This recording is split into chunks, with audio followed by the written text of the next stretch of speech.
Assalamualaikum warahmatullahi wabarakatuh.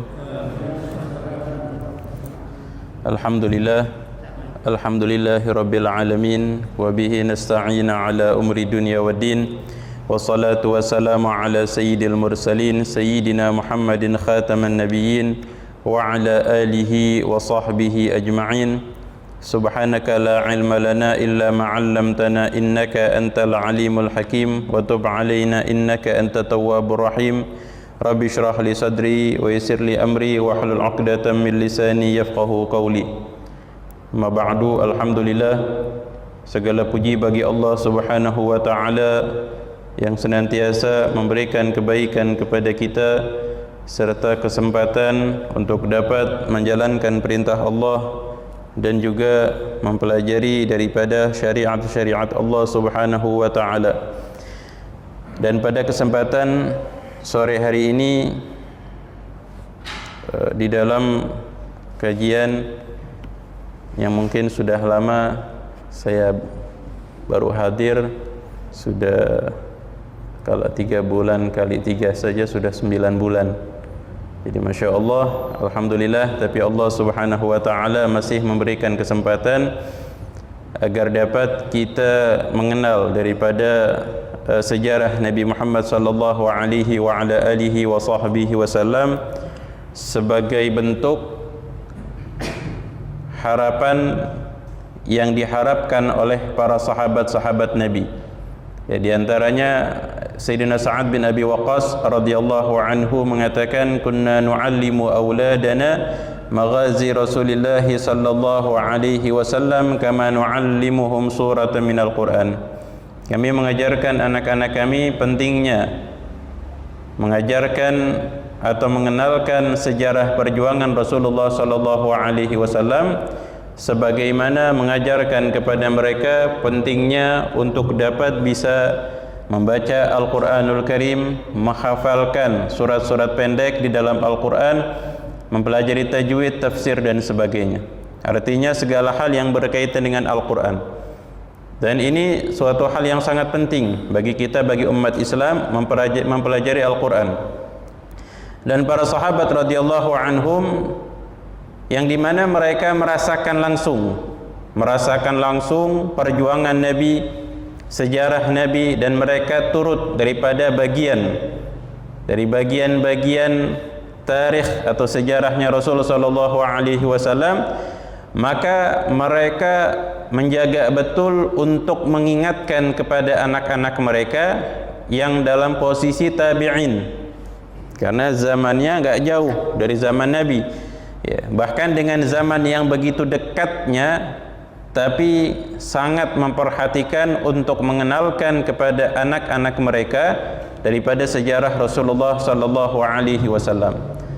Karena di dalam sejarah Nabi, di dalamnya banyak ibrah, banyak pelajaran, dan juga kita dapat melihat kesabaran, ketakwaan dan rasa syukur yang ditunjukkan oleh Rasulullah sallallahu alaihi wasallam di dalam menghadapi segala hal yang beliau hadapi. Ya, baik yang dihadapi suatu hal yang menyenangkan hati beliau atau bahkan yang dihadapi suatu hal yang membuat beliau sedih. Maka sejarah Rasulullah sallallahu alaihi wasallam adalah sejarah yang juga membangkitkan kita sebagai umat Islam, khususnya kepada pemuda-pemudi ataupun anak-anak, bahwasanya ada sosok yang dapat mereka idolakan, yang dapat mereka jadikan sebagai sosok yang dicintai dan digemari, ya, karena akhlaknya, karena budi pekertinya, keberaniannya, segala hal yang berkaitan dengan Rasulullah sallallahu alaihi wasallam ataupun yang berkaitan dengan para sahabat. Yang berkaitan dengan para sahabat daripada keberanian mereka, daripada ketangguhan mereka, daripada segala hal yang mungkin dianggap keren oleh pemuda-pemudi ataupun anak-anak zaman sekarang, bahwasanya para sahabat itu jauh lebih baik dibandingkan apa yang mereka pikirkan atau yang mereka lihat daripada idola-idola sekarang. Ya, karena idola-idola sekarang ini cuma menjadikan seseorang jauh dari Allah, ya, ataupun menjadikan seseorang mendengarkan lagu-lagu yang menyebabkan dirinya tidak mengenal atau tidak merasakan nikmat mendengarkan ayat-ayat Al-Quran, ya, menyibukkan waktu-waktunya dengan hal-hal yang tidak ada manfaatnya. Ya, maka mengenal sejarah Nabi SAW menyebabkan seseorang akan cinta kepada Rasulullah SAW, cinta kepada para sahabat, serta akan mensyukuri segala hal apa yang dihadapi. Ya, karena Nabi SAW beliau sosok yang sangat dimuliakan para sahabat-sahabatnya, yang sangat dicintai daripada para sahabat-sahabatnya. Dan Nabi SAW walaupun ketika menghadapi kesulitan sebesar apapun, akan tetapi dapat memberikan kenyamanan terhadap para sahabat-sahabat yang lainnya. Contohnya di antara kisah yang akan saya bawa atau sejarah yang akan saya bawa sore hari ini adalah Ghazwatul Khandaq, perang Khandaq, atau dikenal dengan Ghazwatul Ahzab, perang Ahzab. Ya, Khandaq ini dalam bahasa Arab artinya parit, ya, galian parit yang besar. Maka salah satu penyebab terjadinya perang Khandaq ini adalah ketika terdengarnya kabar, ya, di tahun 5 daripada hijrah Nabi SAW, bahwasanya orang-orang kafir Quraisy dan sekutunya ingin menyerang Madinatul Munawwarah, ingin menyerang Rasulullah SAW dan seluruh daripada sahabat-sahabatnya. Ya. Maka ketika Rasulullah mendengarkan kabar tadi, Rasulullah pun mengumpulkan para sahabat-sahabatnya untuk bermusyawarah apa tindakan kita agar mereka tidak mampu memasuki daripada Madinah, atau apa yang bisa kita lakukan agar dapat menghadapi pasukan-pasukan yang begitu banyak. Ya, dan yang lebih dikhawatirkan adalah bukan karena jumlahnya yang banyak, ya, bukan hanya karena jumlahnya yang banyak, tapi yang dikhawatirkan adalah menjaga daripada kehormatan wanita yang berada di Madinah ataupun orang-orang lemah yang ada di Madinatul Munawwarah. Maka Rasulullah SAW pun bermusyawarah, sehingga di antara sahabat yaitu Sayyidina Salman Al-Farisi radhiyallahu anhu. Beliau adalah sahabat yang bukan daripada bangsa Arab, ya, bukan orang Arab, dari Persia. Dan memang tujuan beliau datang ke Madinah memang ingin beriman atas apa yang dibawa oleh Rasulullah SAW, dan beliau sudah mendengarkan kabar Nabi daripada Kutubul Munazzalah, kitab-kitab yang Allah turunkan, dan daripada pendapat-pendapat guru-gurunya, daripada pendeta-pendeta yang memahami daripada kitab-kitab yang Allah turunkan, baik Injil, Zabur ataupun Taurat. Maka beliau pun datang ke Madinah, ya, menanti Rasulullah SAW. Singkat cerita bahwasanya Sayyidina Salman Al-Farisi radhiyallahu anhu, beliau memberikan saran, wahai Rasulullah, dulu, ya, artinya ketika beliau di Persia, apabila kami sedang dikepung musuh, maka kami membuat parit di sekitar kami. Jadi beliau yang memberikan pendapat. Maka ketika itu orang-orang Arab nggak tahu sama cara seperti itu atau metode yang dilakukan oleh kebiasaan orang Persia. Jadi Rasulullah SAW segera menerima daripada pendapatnya dan memerintahkan sahabat setiap 10 orang berkewajiban menggali parit besar sepanjang 40 hasta. Ya, setiap 10 orang. Ya, dikisahkan bahwasanya pasukan kaum muslimin kurang lebih ada 3.000. Akan tetapi proses penggalian Khandaq ini kurang lebih ada 1.000 daripada sahabat-sahabat yang berada di Madinah. Ya, maka luar biasa semangatnya di dalam menggali parit ini. Ya, parit yang besar, yang lumayan luas dan dalam. Ya, agar orang-orang kafir Quraisy tidak mampu memasuki daripada Madinatul Munawwarah. Dan sudah jelas bahwasanya tadi dikatakan orang-orang Arab ini nggak tahu Jadi ini bisa jadi jebakan yang jitu. Bahwasanya nanti ketika orang kafir Quraisy datang heran, bingung karena nggak terbiasa dengan hal seperti itu. Maka para sahabat pun berusaha. Di dalam Sahih Bukhari disebutkan dari Sahal bin Sa'ad, dia menyatakan kami pernah bersama Rasulullah sallallahu alaihi wasallam pada perang Khandaq, sementara para sahabat tengah menggali parit, sedangkan kami yang mengangkuti tanah di atas pundak kami. Rasulullah sallallahu alaihi wasallam pun bersabda, "Ya Allah, tidak ada kehidupan yang hakiki kecuali kehidupan akhirat, maka ampunilah kaum Muhajirin dan Ansar."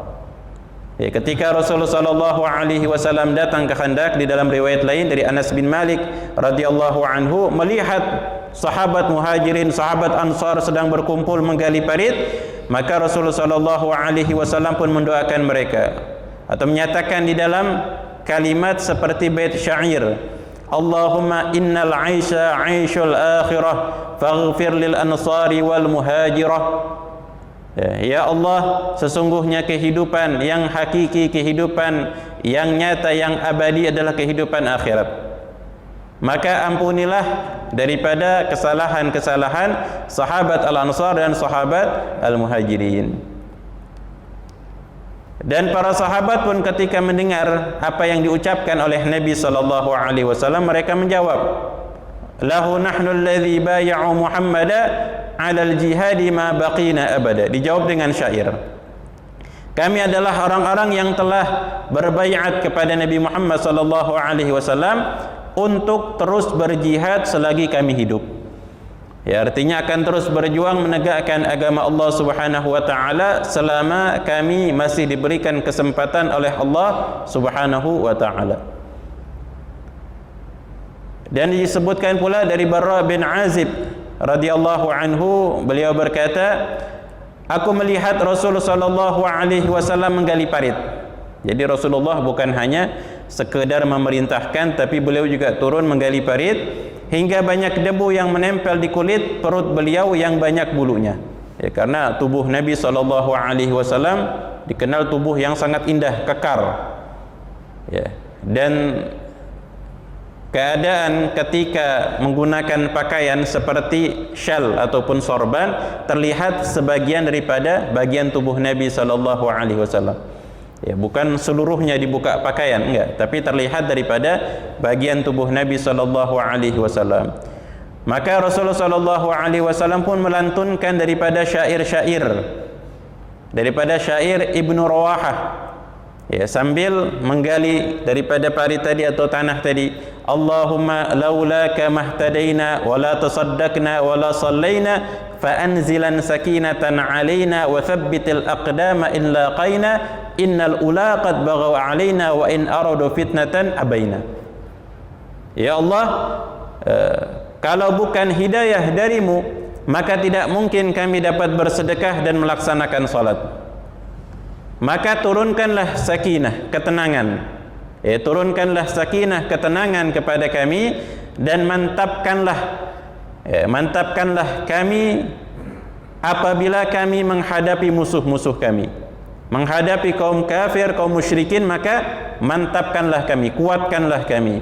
Sesungguhnya mereka telah berani atau berlaku hal yang buruk terhadap kami, dan apabila mereka menghendaki fitnah, maka kami menolaknya. Artinya kalau seandainya mereka orang-orang kafir Quraisy ingin melemahkan umat Islam, melemahkan Nabi sallallahu alaihi wasallam, maka Rasulullah menyatakan kami menolaknya. Ya, dengan melawan mereka. Ya, dengan berjuang di jalan Allah Subhanahu wa taala. Bahkan diriwayatkan Rasulullah sallallahu alaihi wasallam mengeraskan suaranya di bait yang akhir tadi. Innal ula qad baghaw alaina wa in aradu fitnatan abaina. Kalau seandainya mereka ingin berbuat buruk kepada kami, maka kami akan menolak, kami akan berjuang, ya, agar para sahabat itu merasa semangat. Ya, walaupun kalau dilihat itu laparnya luar biasa. Ya, disebutkan nanti bahwasanya giatnya Rasulullah, giatnya para sahabat menggali Khandaq agar tidak mampu kaum kafirin, kaum musyrikin memasuki Madinah, itu mereka semua dalam keadaan lapar. ya, dalam keadaan lapar, dalam keadaan di bawah terik matahari. Ya, bahkan disebutkan ketika di antara atau banyaknya sahabat yang mengikat perut mereka dengan satu batu karena laparnya. Kita nggak pernah ngikat perut sampai pakai batu. Ya, selapar-laparnya kita itu paling mahnya kambuh. Ya, kalau udah nggak sarapan, udah mumet aja, mahnya kambuh. Tapi kalau Rasulullah SAW ini luar biasa. Para sahabat saking lapar, nahan laparnya itu sampai batu diikat di perutnya. Dan ketika mereka dalam keadaan seperti itu, ternyata Rasulullah SAW bukan hanya satu batu, bahkan beliau diikat dengan 2 batu di perut beliau. Artinya lebih berat rasa lapar yang beliau rasakan dibandingkan para sahabat-sahabatnya. Ya, ini disebutkan di dalam riwayat Abu Talhah bahwasanya kami mengadu kepada Rasulullah SAW tentang rasa lapar yang kami alami. Lalu kami perlihatkan perut kami yang kami ganjal dengan sebuah batu. Kami terkejut setelah melihat Rasulullah SAW memperlihatkan perutnya yang telah diganjal dengan 2 buah batu. Artinya lebih lapar yang beliau rasakan. Dan ketika dalam proses menggali khandak ini ada beberapa kisah yang menarik atau kisah mukjizatnya Nabi SAW. Ya, mukjizat adalah suatu hal yang khariqul adah, perkara yang luar biasa yang mengagumkan atas kehendak Allah Subhanahu wa taala yang Allah izinkan kepada para nabi. Sedangkan irhasat ya adalah suatu hal khariqul adah, perkara yang mengagumkan yang Allah Subhanahu wa taala izinkan kepada mereka para anbiya sebelum mereka diutus oleh Allah.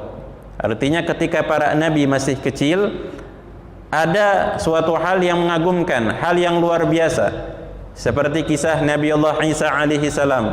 Ya, berbicara ketika beliau masih bayi, maka ini irhasat, bukan bagian daripada mukjizat. Dan juga terjadi terhadap Nabi SAW beberapa hal yang berkaitan dengan irhasat. Ya, di antaranya syaqqu sadar, dibelah dada Nabi SAW dan beberapa hal yang lainnya. Maka yang dikisahkan di sini adalah mukjizat. Ya, karena terjadi setelah Allah mengutus beliau sebagai nabi dan rasul. Bahkan terjadi setelah hijrahnya dari Mekah dan berada di Madinah. Bahkan terjadi di tahun kelima daripada Hijriyah. Dan kisah ini adalah ketika di antara sahabat yang bernama Sayyiduna Jabir bin Abdullah radhiyallahu anhu enggak tega ngelihat keadaan Nabi.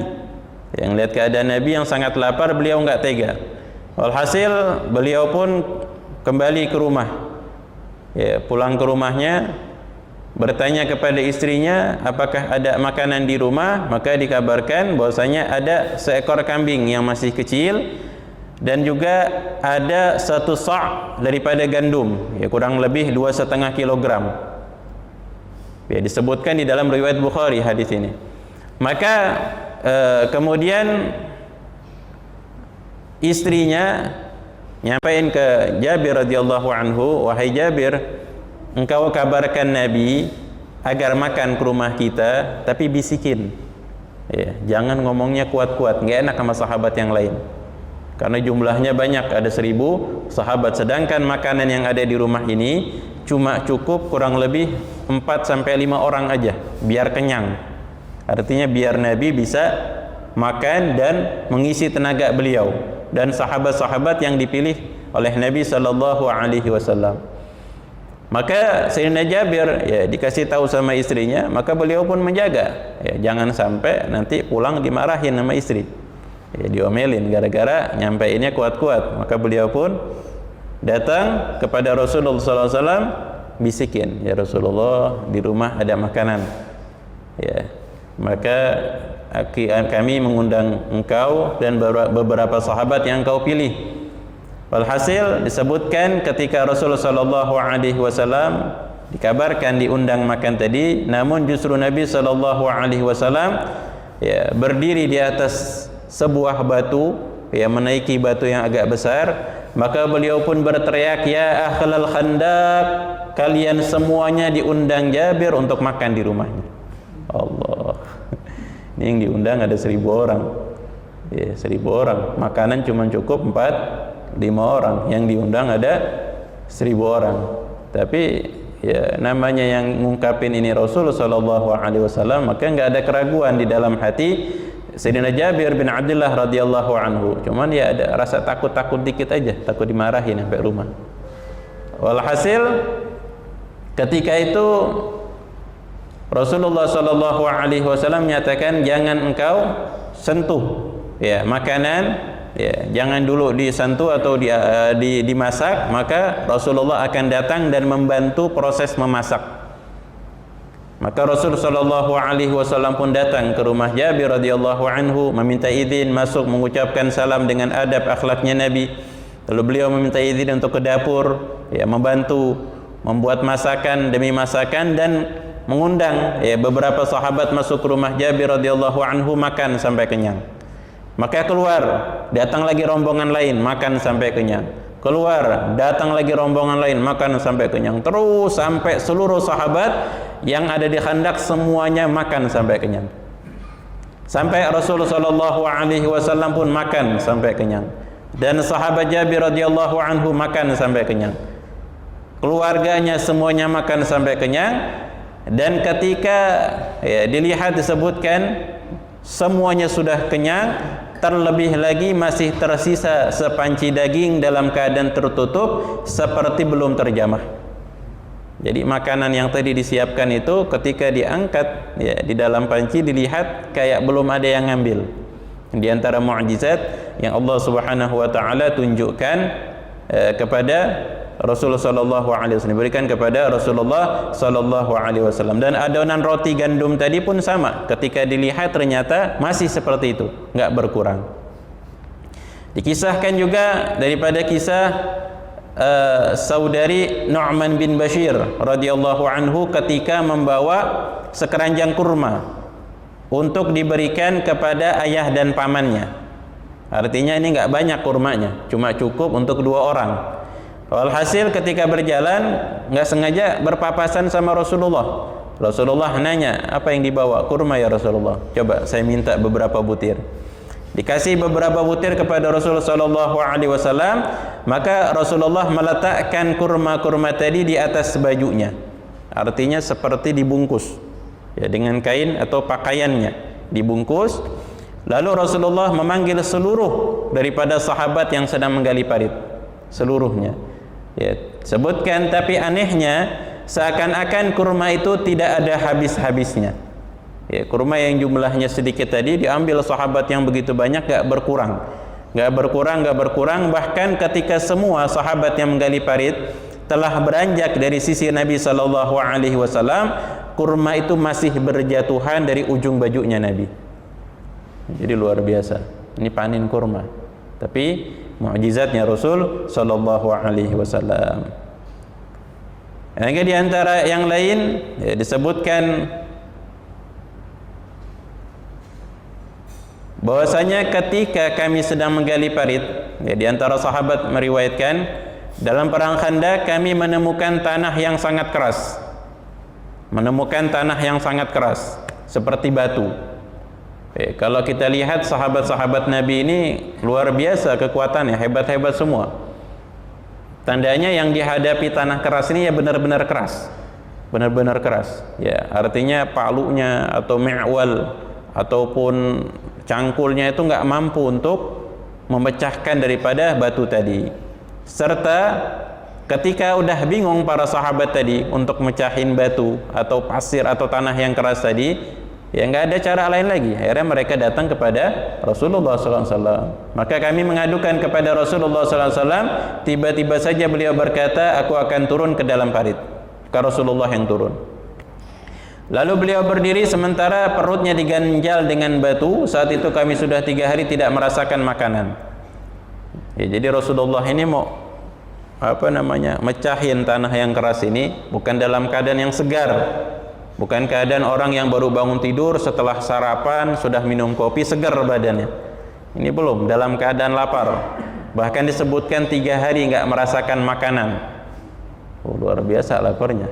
Ya, luar biasa. 3 hari tidak merasakan makanan, kecuali hanya air putih mungkin sedikit ataupun kurma beberapa butir. Kemudian beliau mengambil cangkul lalu menghantamnya ke tanah keras itu. Di tangan beliau tanah itu berubah menjadi lunak bagaikan pasir.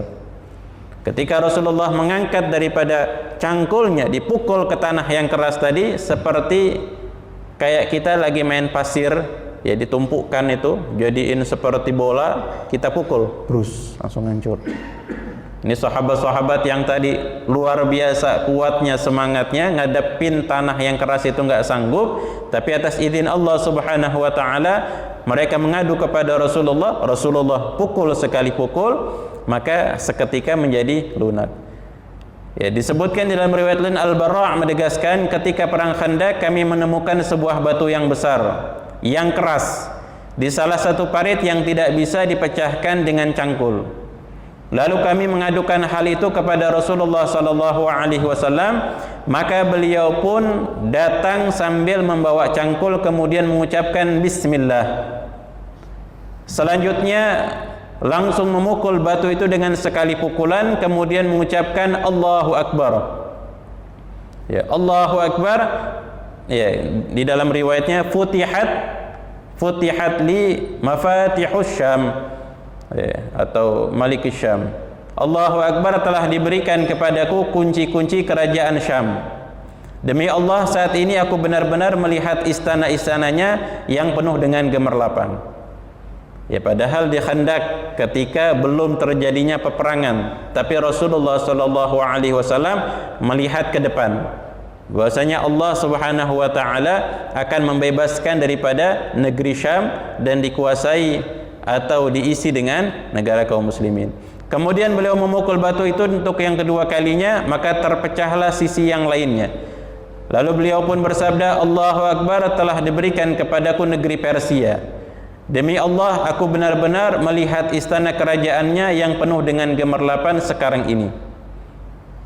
Lantas beliau memukul tanah itu untuk yang ketiga kalinya seraya mengucapkan bismillah, maka terpecahlah bagian yang tersisa dari batu itu. Kemudian beliau bersabda, Allahu Akbar, aku benar-benar telah diberi kunci-kunci kerajaan Yaman. Demi Allah, aku benar-benar melihat pintu-pintu San'a dari tempatku ini. Ya, maka semuanya pun menjadi negara kaum muslimin, ya, baik Syam, ya, ataupun Persia, yang maksud Irak ataupun Iran ataupun Yaman, ya, Yaman, ya, maka daripada negara kaum muslimin.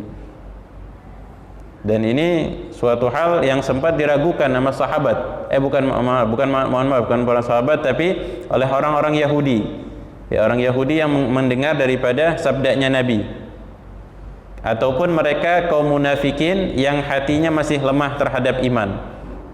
Ketika terkecamuk perang di antara perang, ya, ketika Rasulullah sallallahu alaihi wasallam dalam keadaan mungkin sudah dalam keadaan yang sulit walhasil, maka sempat mengatakan apa yang disabdakan sama Nabi.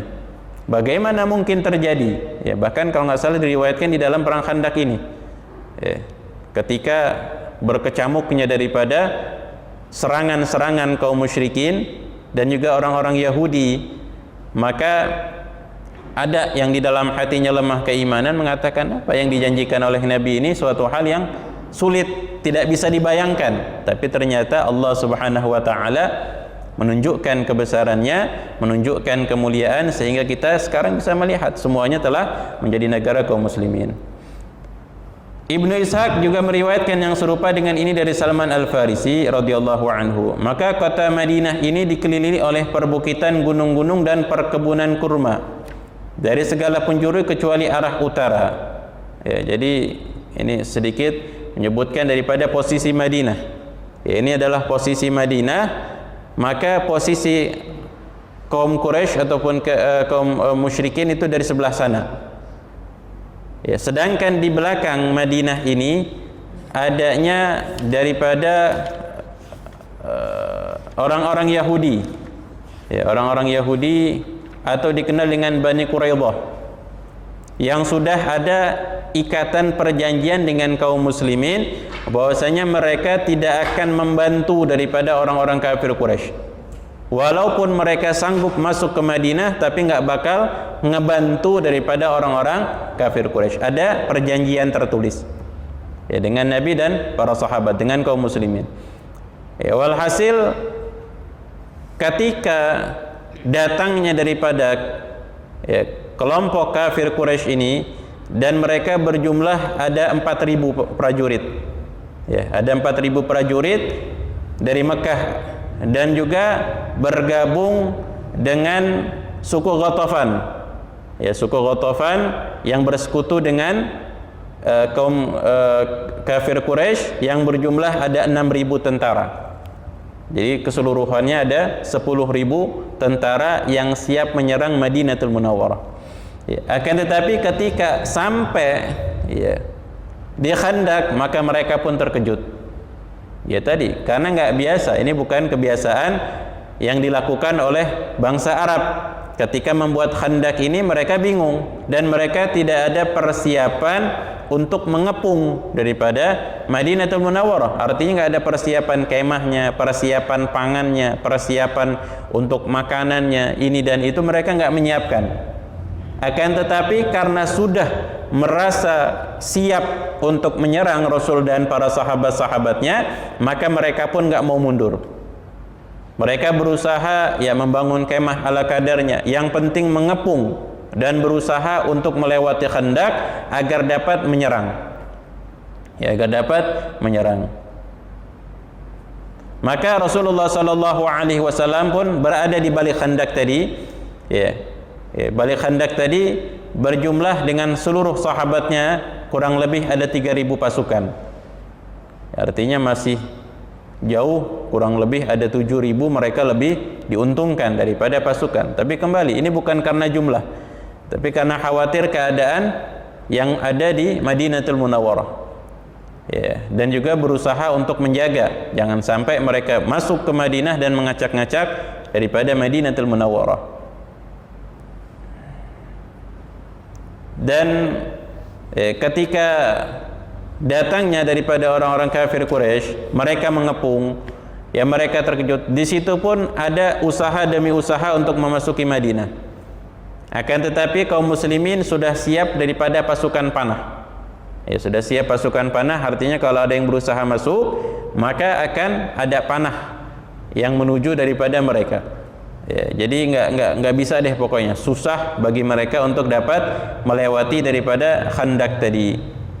Ya, bahkan di antara yang diriwayatkan bahwasanya di dalam perang Khandaq ini Rasulullah sallallahu alaihi wasallam pernah disibukkan dengan upaya-upaya yang dilakukan oleh orang-orang kafir Quraisy sehingga mentakhirkan salat asarnya. Dan ini yang membuat Rasulullah marah. Jadi Rasulullah sallallahu alaihi wasallam sangat marah karena disibukkan oleh orang-orang kafir Quraisy, menyebabkan beliau mentakhirkan daripada salatnya. Dan orang Yahudi tadi, ya, yang dari Bani Quraidah tadi, maka walaupun mereka ini ada ikatan perjanjian daripada kaum muslimin, tapi orang-orang kafir Quraisy ini nggak nyerah. Karena orang Yahudi ini ya, na'udzubillah, hatinya paling tertutup, paling susah menerima yang hak. Walhasil ya, kalau kita lihat sejarah kembali ya, antara orang-orang Yahudi yang ada di sekitar Madinah sama orang-orang Madinah, asli Madinah atau asli Arab, mereka itu selalu adanya suatu hal yang menyebabkan mereka pokoknya inilah nggak akur. Ya, nggak akur. Jadi orang-orang Yahudi ini bilang akan datang Nabi akhir zaman. Kalau seandainya Nabi itu sudah datang, maka kami akan menghabisi kalian.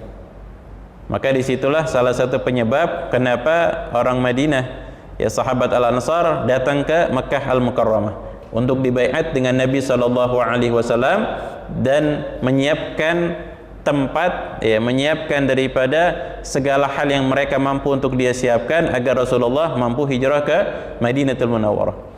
Ya, jadi ketika Rasulullah hijrah ke Madinah, maka sahabat Al-Ansar pun menjadi kuat dan orang-orang Yahudi nggak ada kemampuan lagi. Akan tetapi ya, karena mereka ini memang hatinya sudah ingin ya menghancurkan daripada sahabat-sahabat Al-Ansar, yang enggak suka, walaupun ada ikatan tadi, ternyata masih mereka mengingkari. Ya, karena apa? Orang-orang kafir Quraisy ini kan datang tadi enggak siap untuk mengepung, enggak ada makanan. Walaupun mereka enggak nyerang dari belakang, tapi mereka menyiapkan makanan untuk orang-orang kafir Quraisy. Mereka ngebantu. Mereka ini dan itu sebisa dan semampunya mereka agar orang-orang kafir Quraisy ini kalau masuk ke Madinah mereka nyerang dari belakang. Dan ini bahaya. Artinya pasukannya bisa 2 kali lipat atau kesulitan dihadapi bisa 2 kali lipat. Bahkan orang Yahudi ini sudah ada mata-mata yang masuk ke Madinah. Dan di Madinah ini cuma ada sahabiah dan beberapa sahabat yang masih muda. Artinya belum siap untuk berperang, masih kecil. Sehingga ketika datangnya orang Yahudi, ya di antara orang Yahudi yang pengen ngetahuin bagaimana keadaan orang-orang yang ada di Madinah, kalau seandainya lemah kita serang. Tapi ternyata ada di antara sahabiah yang berani. Ya, di antara sahabiah yang berani, ya disebutkan di sini ada Sayyidina Hasan bin Thabit.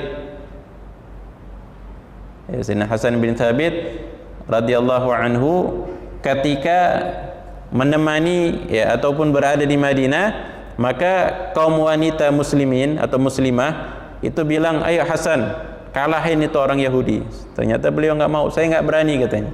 Saya enggak berani menghadapinya, sehingga ditunjukkan keberanian oleh bibinya Rasulullah sallallahu alaihi wasallam.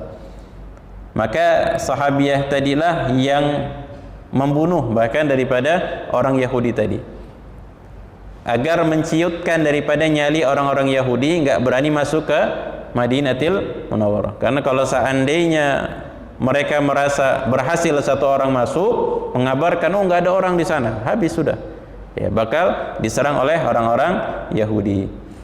Hasil ini proses yang sangat panjang, bahkan disebutkan sampai 1 bulan, dan Allah Subhanahu wa taala mengabadikan daripada kisah ini di dalam ayat-ayat Al-Qur'anul Karim.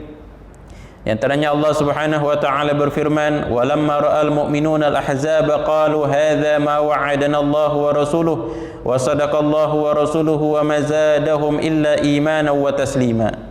Tatkala orang-orang mukmin melihat golongan-golongan yang bersekutu itu, mereka berkata, inilah yang dijanjikan Allah dan Rasulnya kepada kita, dan benarlah Allah dan Rasulnya, dan demikian itu tidaklah menambah kepada mereka kecuali iman dan ketundukan. Artinya keimanan kepada Allah Subhanahu wa taala dan menyerahkan segala hal kepada Allah Subhanahu wa taala. Di antaranya, wa idh yaqulul munafiquna walladzina fi qulubihim maradun ma wa'adana Allah wa rasuluhu illa ghurura. Dan ingatlah ketika orang-orang munafik dan orang-orang yang berpenyakit dalam hatinya, yang lemah imannya, berkata, Allah dan Rasulnya tidak menjanjikan kepada kami melainkan tipu daya. Yang tadi ya, katanya Rasulullah nyatakan akan membebaskan Yaman, membebaskan daripada Syam, membebaskan daripada Persia. Ketika berkecamuk dalam keadaan seakan-akan lemah tadi, ya kaum muslimin sudah dalam keadaan lapar, sudah letih menggali parit, belum lagi menjaga jangan sampai ada orang yang masuk, kafir Quraisy yang masuk ke Madinah. Maka orang-orang munafik dan orang yang lemah hati menyatakan ini semua hal adalah hal yang tipu daya. Dan Allah ingetin kita bahwasanya Allah Subhanahu wa taala akan menunjukkan kemenangan terhadap umat Islam.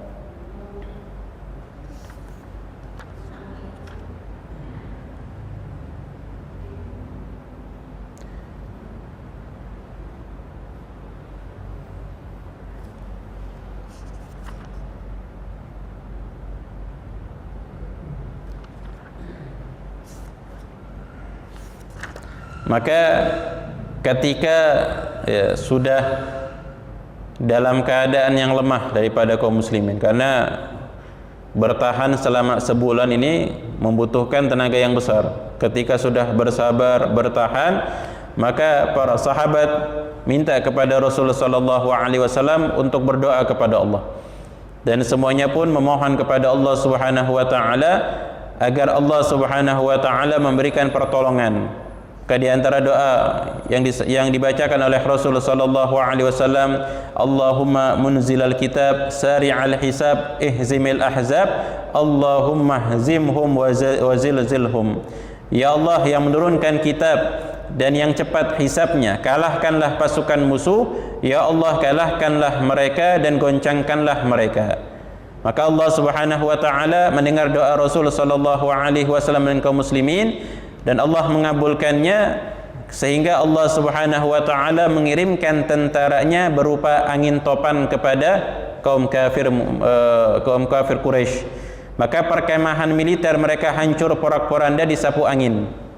Ya, tadi kemah-kemah yang disiapin itu semuanya terkena angin sehingga berterbangan ke segala arah. Dan apapun yang berdiri pasti akan roboh, dan apapun yang menancap akan tercabut, sehingga tidak ada satupun yang berdiri tegak di tempatnya. Ya, cuma di bagian mereka aja, di bagian setelah Khandaq, keadaan Rasulullah dan para sahabat dan di Madinah itu nggak ada angin yang mengenai mereka. Jadi memang ini adalah pasukan yang Allah kirim untuk menghancurkan daripada orang-orang kafir Quraisy. Dan terjadi pada malam hari, ya, sehingga membuat orang-orang kafir Quraisy dan sekutunya merasakan dingin. Ya, merasakan dingin, ya, seakan-akan menusuk daripada tulang mereka. Ya, sehingga keesokan harinya pun mereka semua hengkang dari tempat yang dijadikan markas komandonya tanpa membawa keuntungan apa-apa.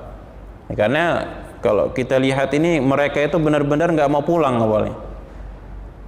Bahkan kalau seandainya mereka mati, mendingan mati aja, kata orang-orang kafir Quraisy. Merasa sudah pengen menyelesaikan.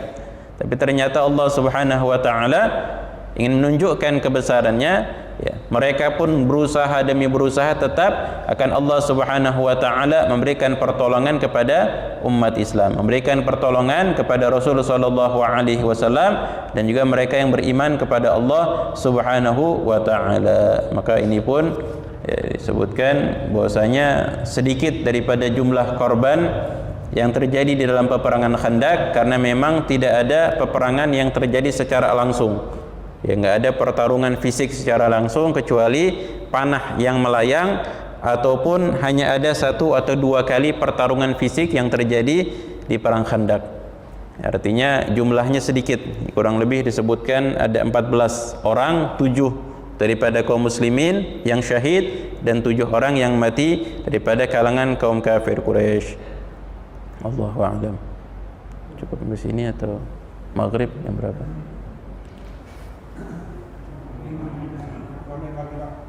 5 menit lagi sampai adzan maghrib, ya. 4 menit.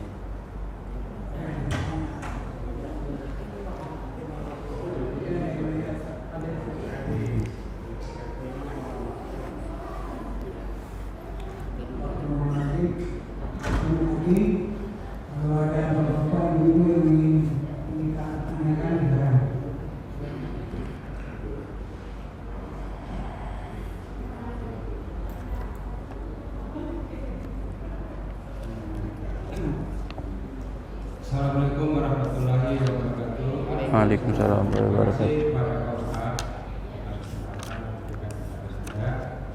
Saya ingin menanyakan kepada Pak Ustaz. Jadi yang dulunya belum pernah saya dengar, sekarang ini saya dengar ada cucu langsung, ada cucu Rasulullah, ada turunan langsung Rasulullah. Jadi salah seorang ustaz terkenal di Indonesia ini mengatakan, kalau misalnya dia bermarga atau nama belakang Syihab, itu adalah cucu langsung Rasulullah. Jadi kalau saya pikir, kalau saya bayang dan saya dengan diri saya, kalau saya misalnya marga saya Simanjuntak, pasti kakek-kakek saya juga dulu pasti Simanjuntak, gitu ya. Tapi saya belum pernah dengar ada nama belakang Rasulullah Muhammad itu ditambah misalnya dengan Syihab. Apakah ini bagaimana kedudukannya Pak Ustaz? Belum pernah saya dengar Muhammad Syihab bin Abdullah. Saya tahu saya yang Muhammad bin Abdullah.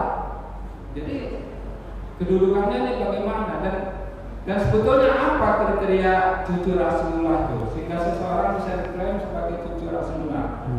Demikian, terima kasih Pak Ustaz. Assalamualaikum warahmatullahi wabarakatuh. Waalaikumsalam warahmatullahi wabarakatuh. Ini sebenarnya pertanyaannya mantap nih. Pertanyaannya mantap dan butuh waktu yang mantap juga. Ini sudah 3 menit atau 2 menit lagi. Ya, jadi masalah dzurriyyah disebutkan di dalam surat Al-Kautsar. Inna anzalnahu surat Al-Kautsar, inna a'tainakal kautsar fashalli lirabbika wanhar inna syani'aka huwal abtar. Bahwasanya sebagian tafsir menjelaskan inna a'tainakal kautsar, bahwasanya Allah Subhanahu wa taala memberikan kepada Nabi Al-Kautsar. Baik Al-Kautsar, telaga Kautsar, dan sebagian tafsir menyatakan Kautsar adalah dzurriyyah. Dzurriyyah atau keturunan. Ya, dan di antara hadis juga dijelaskan di dalam riwayat Imam Muslim bahwasanya taraktukum, Rasulullah sallallahu alaihi wasallam meninggalkan kepada kalian atau kepada kita ya Al-Qur'an, kitabullah, wa itrati min ahli baiti, dan keturunanku atau keturunan daripada keluargaku. Dan masalah yang berkaitan dengan Syihab tadi ya, memang dzurriyyah Nabi ini melewati daripada Sayyidah Fatimah Zahra radhiyallahu anha. Karena anak-anak Nabi yang laki-laki keseluruhannya meninggal ketika masih kecil. Ya, yang pertama Qasim, maka beliau dikenal dengan Abul Qasim. Yang kedua adalah Abdullah, dan yang ketiga adalah Ibrahim. Sedangkan yang dari wanita bahkan keseluruhannya pun tidak memiliki garis keturunan yang jelas kecuali Sayyidah Fatimah. Sayyidah Fatimah melahirkan Sayyidina Hasan dan Sayyidina Husain. Maka dari sinilah keturunan atau garis keturunan dzurriyyah Nabi sallallahu alaihi wasallam. Dari Sayyidina Hasan dan Sayyidina Husain. Dan di antara tanda nabi atau nabi yang terakhir, maka seorang nabi tadi tidak memiliki keturunan daripada anak laki-laki. Maka melewati garis keturunan Sayyidah Fatimah Zahra radhiyallahu anha dan mengambil dalil hadis Fatimah bid'atun minni. Fatimah adalah bagian daripada diriku. Sudah azan. Belum nyampe Syihabnya ini. Allahu a'lam. Menarik tuh Pak Ustaz. Hah? Tapi waktunya sudah habis. Iya, belum nyampe Syihabnya.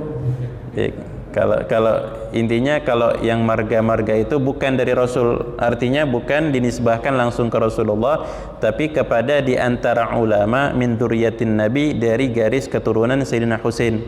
Di antaranya ada Sayyid Ahmad Syihabuddin.